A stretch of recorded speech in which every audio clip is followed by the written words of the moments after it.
మీరు చెప్పినట్టే వాడు బాడీని మార్చరీలో పెట్టేశా.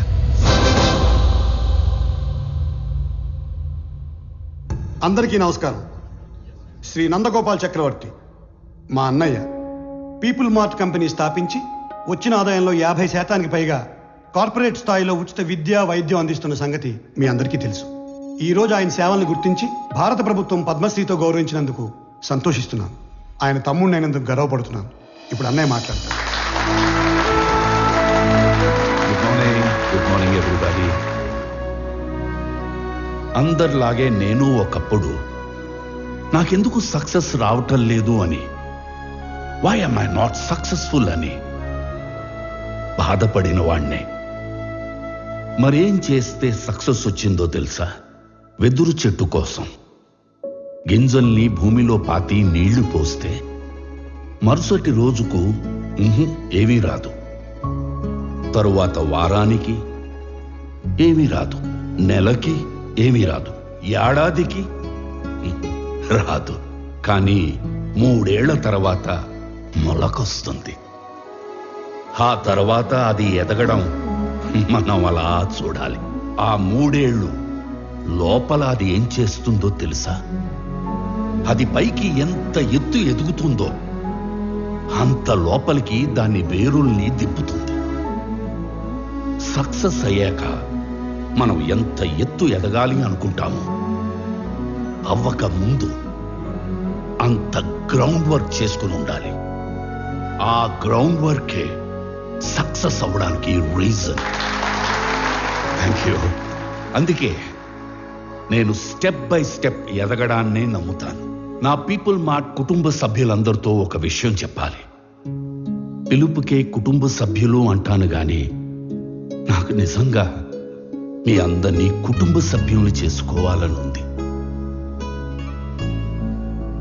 కానీ ఎలాగో తెలీదు. నేను 2 నెలల్లో చనిపోతున్నాను. I'm suffering with neurodegenerative disease. Doctors maximum 2 నెలలని చెప్పారు. మన కుటుంబానికి పెద్దగా ఈ విషయం చెప్పడం నా బాధ్యత కదా. I'm living happily. I want to die happily. I'm living successfully. I want to die successfully.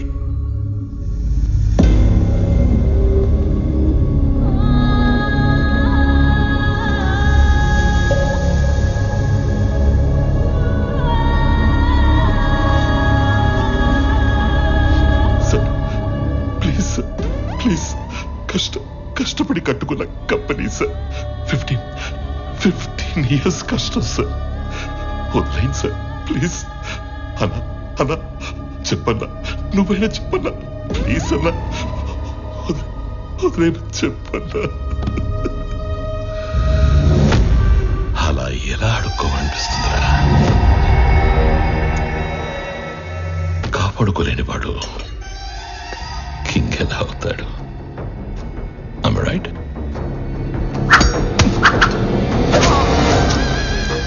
ఖాళీ చెవులతో ఉన్నవాడికి డబ్బు కావాలి, డబ్బున్నవాడికి పవర్ కావాలి, పవర్ ఉన్నవాడికి ప్రపంచం కావాలి. ఎదిగిన కంపెనీ అంటే ఎదిగిన ఆడపిల్ల లాంటిది. ఆరేసు కూర్చుంటే ఇలాగే ఆక్రమించుకుంటాం.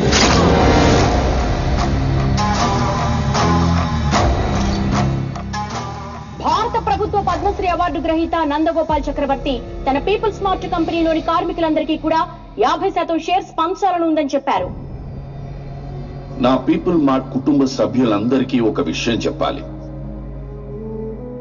2 నెలల్లో షేర్స్ అన్ని కంపెనీలో పనిచేసే ప్రతి ఒక్కరికి సమానంగా పంచి మిమ్మల్ని అందరినీ నా కుటుంబ సభ్యులుగా చేసుకుంటాను. ఈసారి ఆక్రమించుకోవడానికి రాజ్యం కాదు, ఒక ఎంపైరే దొరికింది. అథర్వా, 2 నెలల్లో వస్తున్న నీ బర్త్డేకి ఏం గిఫ్ట్ ఇవ్వాలా అని చూశాను. Correct gift దొరికేసిందిరా.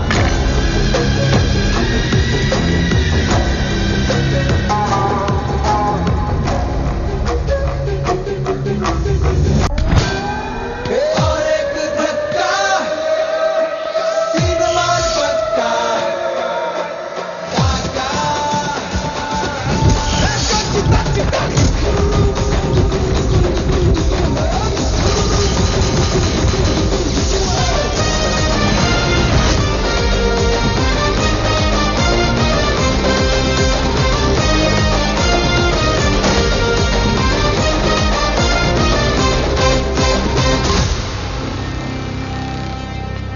నిన్న నేను లేనప్పుడు మా బాబు దగ్గరకు వచ్చి నీ ప్రాపర్టీ నాకు కావాలి అని బెదిరించింది ఎవడు?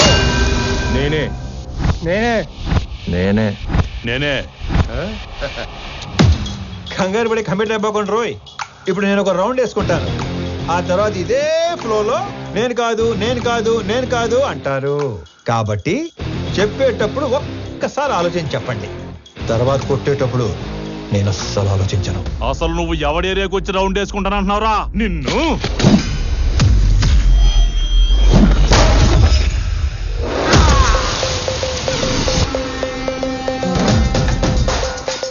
ఇంకా మాట్లాడుకుంటానే ఉన్నాం కదరా, అప్పుడు ఎందుకు కొట్టావండి? నాకు వీళ్ళలో విలన్ కనిపించాడు. కనిపిస్తే if I see a villain in you, you will see a hero in me. నీలో విలన్ నాకు కనిపిస్తే నాలో హీరోని కనిపిస్తాడు.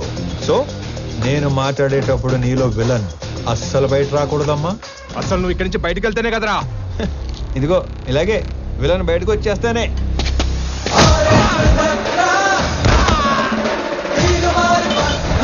ఇలా హీరో వచ్చేస్తాడు. అదిగో నీలో కూడా విలన్ బయటకు వచ్చేసాడు.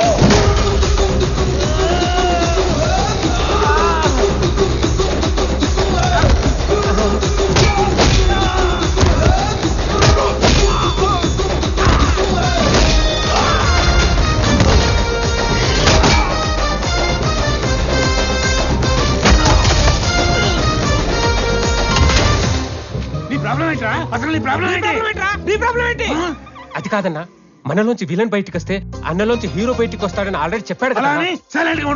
ఇదే ఈ కోపం తగ్గించుకొని సైలెంట్ గా మాట్లాడితే అన్న చాగంటి కోటేశ్వర లాగా చక్కగా సమాధానాలు చెప్తాడు.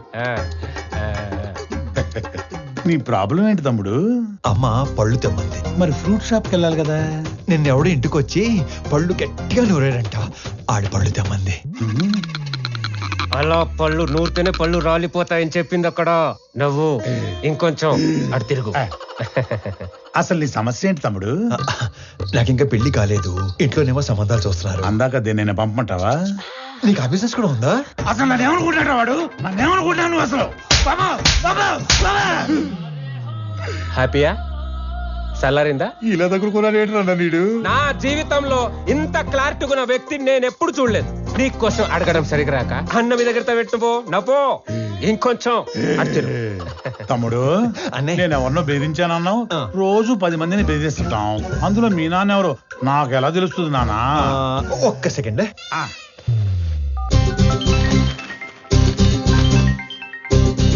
నానోయ్ ఓ రౌండ్ అయిందా? అయింది. ఎంటర్టైన్మెంట్ రౌండ్ నడుస్తుంది అంతేగా? అంతే అంతే. నాకు చూపించు. ఇదిగో. అచ్చా నువ్వు ఈడి కొడుకువా? నీ ఫ్యామిలీ మొత్తాన్ని చంపైనా సరే ఆ ఇల్లు లాక్కుంటాం. వచ్చేసాడు మీ అందులోని విలన్ వచ్చేసాడు. ఒక నీలో తప్ప అందులోని విలన్ వచ్చాడు. ఇక నాలో హీరో బయటకు వచ్చేస్తాడు. పట్టుకో. నీ కొడుకు కొడుతుండగా చూసి చాలా కాలం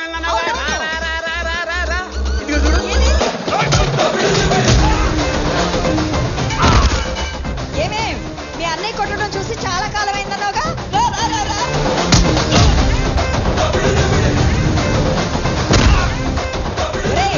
ఆ గుండుగాడిని 4 ఎక్కువైరా.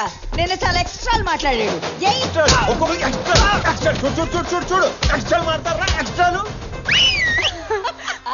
మీరు ఊరుకోండమ్మా. ఏలాస్ పిల్లని ఓ రెచ్చగొడుతున్నారు. మాకేమైనా అయిందంటే ఆరోగ్యశ్రీ కార్డులు కూడా లేవు తెలుసా? మరి అలాంటప్పుడు ఆర్జు ఎందుకు పెట్టుకున్నావు? ఆడసలే తేడాగాడు. ఆడే రెచ్చగొడతాడు, ఆడే కొడతాడు. ఏం చేస్తాం? మా టైం బాగాలే పెట్టుకున్నాం. అమ్మో టైం అంటే గుర్తుకొచ్చింది. ఒరే ఆఫీస్కి వెళ్ళవా? టైం అయింది. మర్చిపోయాను. అదొకటి ఉంది కదా. ఇక చిన్న వార్నింగ్ ఇచ్చి బయలుదేరతానే. మా నాన్న ఒకటే చెప్పాడు, ఏమని? ఏదైనా గొడవ వస్తే అస్సలు ఆలోచించకుండా ఎరగదీసేమన్నాడు. నేను కామన్ మ్యాన్ కదా, ఇది సరిపోద్దిగా. సరిపోయింది. నవ్వుతూ చెప్పు. సరిపోయింది. ఇంకో సరిపోయిందిగా. Good bye. ఇందాక అమ్మకి వార్నింగ్ ఇస్తానన్నాను గాని నాకు ఈ డైలాగులే చెప్పి భయపెట్టడం పెద్దగా రాదు. Just imagine. ఫస్ట్ టైం కాబట్టి సైలెన్సర్ పట్టుకొచ్చా. మళ్ళీ ఇదే రిపీట్ అయితే ఈసారి సైలెన్సర్ కాదు, కత్తి పట్టుకొస్తా. సైలెన్సర్ తో దెబ్బ పడ్డ ప్రతి చోట కత్తితో వేటు పడిందనుకో.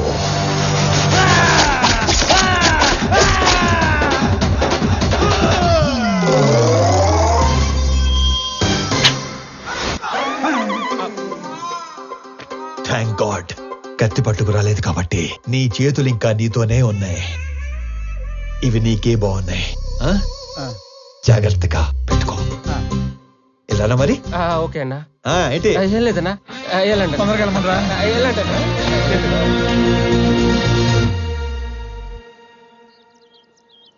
ఆనంద్ ఎక్కడా?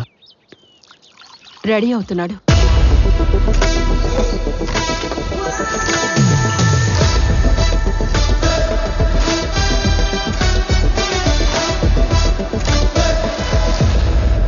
Sir tablets. వైజాగ్లో ఏదో గొడవ అయిందట సార్. అది వైజాగ్లో ఏం జరిగింది?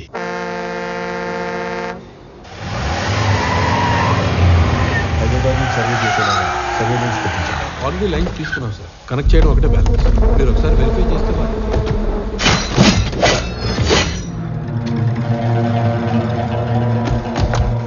ఎవరు మీరు? నీ 200 ఎకరాల్లోకి వస్తేనే ఎవరు నువ్వు, ఎవరు రానిచ్చారు అని అడుగుతున్నాడు. 682 చదరపు కిలోమీటర్లున్న నా వైజాగ్ కాన్స్టిట్యున్సీలోకి వచ్చి 1000 మందికి ఉద్యోగాలు, 100 కోట్ల ప్రాజెక్టు కడుతుంటే ఏరియా ఎక్స్ఎమ్మెల్యేని నేను అడగొద్దా ఎవరు నువ్వు, ఎవరు రానిచ్చారు అని? ప్లీజ్ సార్, గొడవ చేయకండి, కూర్చొని మాట్లాడుకుందాం. నేను మాట్లాడడానికి వచ్చాను కాబట్టి నా మనుషులు ఇంకా వెనకే ఉన్నారు, మీరింకా బతికే ఉన్నారు. అది కాదు సార్, నేను చెప్పింది కూర్చో వినండి. నేను చెప్తున్నాను, నువ్వు వినో. ఈ కంపెనీ ఇక్కడున్నంత కాలం బిజినెస్ లో 10% నాకివ్వాలి. సార్, ఇది కొన్ని వేల మంది కష్టం. దీన్ని ఎవరికి ఊరికే ఇచ్చి వాళ్ళ కష్టాన్ని అవమానించలేను. I'm sorry sir. 50 మందా? వీడు అసలే ఎవరి మీద చేయి కూడా ఎత్తడు. ఎలా బయటపడ్డాడు అసలు? మా నాన్న ఒకటే చెప్పారు, ఇద్దరి మధ్య గొడవ వస్తే ముందుకెళ్ళి కొట్టేవాడు కామన్ మ్యాన్ అవుతాడు, టేబుల్కి అటు ఇటు కూర్చొని ప్రాబ్లం సాల్వ్ చేసుకునేవాడే బిజినెస్ మ్యాన్ అవుతాడు. నా కంపెనీలో 10% లాభాలు అడుక్కోవడానికి వచ్చిన వాడి కోసం ఆ కంపెనీ ఓనర్ని చంపడానికి వచ్చే అంత తెలివి తక్కువ వాళ్ళు కాబట్టే వాడి మిమ్మల్ని పనిలో పెట్టుకున్నాడు. ఏ మాత్రం తెలివి ఉన్నవాడైనా 100 రూపాయలు సంపాదించే వాడి వైపు ఉంటారా, అందులో 10 రూపాయలు అడుక్కోవడానికి వచ్చిన వాడి వైపు ఉంటారా? అండ్ ఆఫ్ కోర్స్ మిమ్మల్ని పోషిస్తాడు కాబట్టి. అది ఎప్పటి వరకు? మీకు రేపు 40-50 ఏళ్ళు వచ్చి ఒంట్లో బలం తగ్గాక అప్పుడు కూడా పోషిస్తాడా? మీకు ఇదంతా మానేసి ఏదో పని చేసుకోవాలని ఉంటుంది, కానీ మీ బ్యాక్గ్రౌండ్ చూసి ఎప్పుడూ పని ఇవ్వడం. నేనిస్తా. మీరు గౌరవంగా బతుకుతాను అంటే నా కంపెనీలో మీ అందరికీ ఉద్యోగాలు నేనిస్తాను. రోజు 8 గంటలే పని. వాడిలా ఎప్పుడు పడితే అప్పుడు పిలవను. ఇలాంటి వాటికి అస్సలు పిలవను. 60 ఏళ్ళ దాకా పని, దాటాక పెన్షన్. చచ్చేదాకా ఎవ్వడి మీద డిపెండ్ అవ్వక్కర్లేదు. నా కంపెనీకి డెలివరీ బాయ్స్ కావాలి. ఈ ఏరియాలో అణువు తెలిసిన మీకంటే క్వాలిఫైడ్ ఇంకెవరుంటారు? ఆలోచించుకోండి. నాతో కలిసి పని చేయాలనుకుంటే మీలో ఉన్న రౌడీని చంపి నాతో రండి.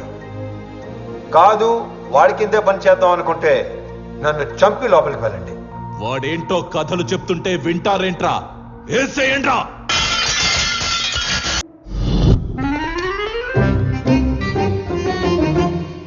ఎండి వచ్చాడా? పొద్దునే వచ్చేసాడు సార్. మొన్న ఏదో లోన్ అప్లై చేస్తా అన్నారు, అప్లై చేశారా? ముందే తీసుకుంటే ఖర్చు అయిపోతే తీసుకోలేదు. లోన్కి అప్లై చేశాను, 15 రోజుల్లో శాంక్షన్ అయిపోతుంది. తర్వాత 1 నెల రోజుల్లో పెళ్లి, అన్ని సెట్ అయిపోతాయి. సూపర్ సార్ మీరు.